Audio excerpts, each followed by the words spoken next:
Hello, this is John Mundell with Mundell and Associates in Indianapolis. I've been asked to share some ideas about how I keep both employees and clients enchanted and motivated. So let's start with our employees. I think a few of the first things we try to do as an economy of communion company is really to value every person and every idea. That means that anyone can come up with great ideas for the company, and I think it's important for us to solicit those ideas and ask for how we can improve the company, how we can improve the things we do. Employees like that. They feel like they're being listened to, and that their opinions and their ideas have value. What's most important also is once we listen to those ideas is to try to put them into practice, try to implement them in something that we do in the company. And that way our employees can see the value of sharing, of putting things in communion.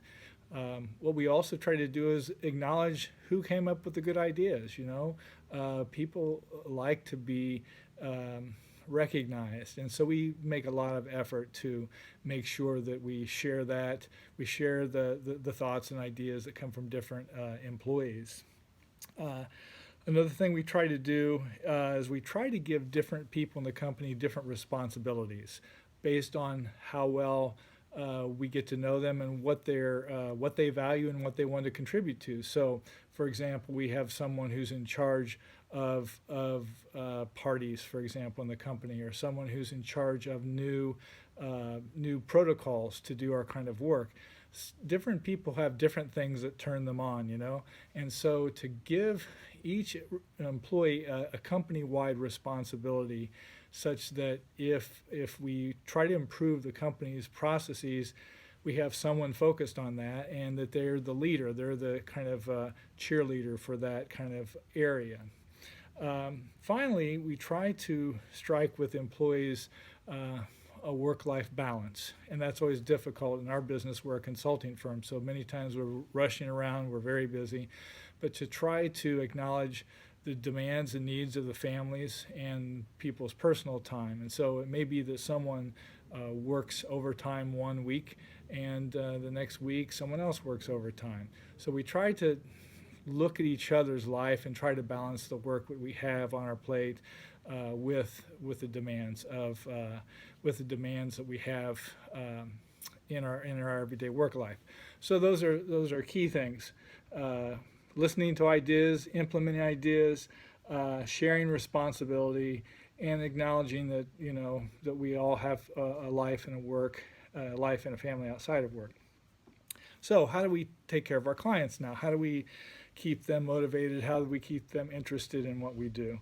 Well, one thing I've found in the economy of communion we try to do is really try to listen to what our clients' needs and really try to respond to those needs with a sense of urgency.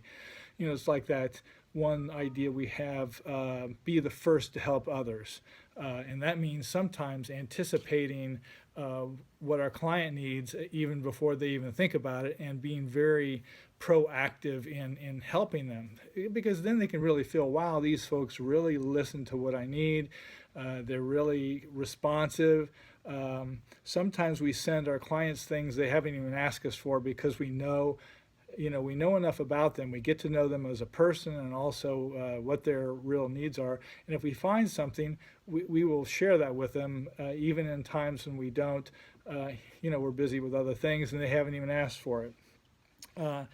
The other thing really is to here's another thing for clients. I'll tell you how this comes into play.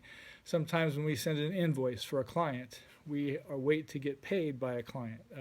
We have to, and in some cases, some cases, our clients have their own difficulties, and so occasionally we have to kind of really try to see the client side and allow them some slack in paying some of their invoices. Now, if you do that with every client and every time, you're going to go out of business. But when a client is in need and they can sense that you understand it and you're trying to be patient and trying to wait for payment, that goes a long way. In fact, that memory lasts for years. And we've had a number of clients that went through a rough spot, and we were, very understanding of late payments or trying to pay us back very slowly.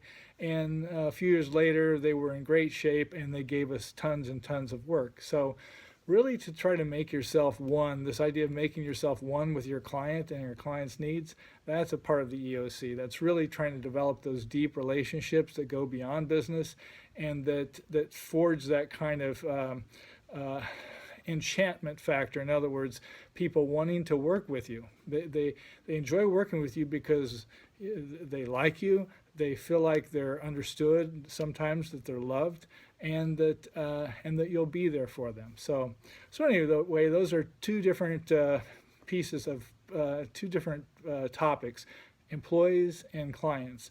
But I think in the EOC, we're called to do what we can to develop those deep relationships with everyone, and there are different ways you can find that really helps continue that relationship and keep it fresh and keep it new.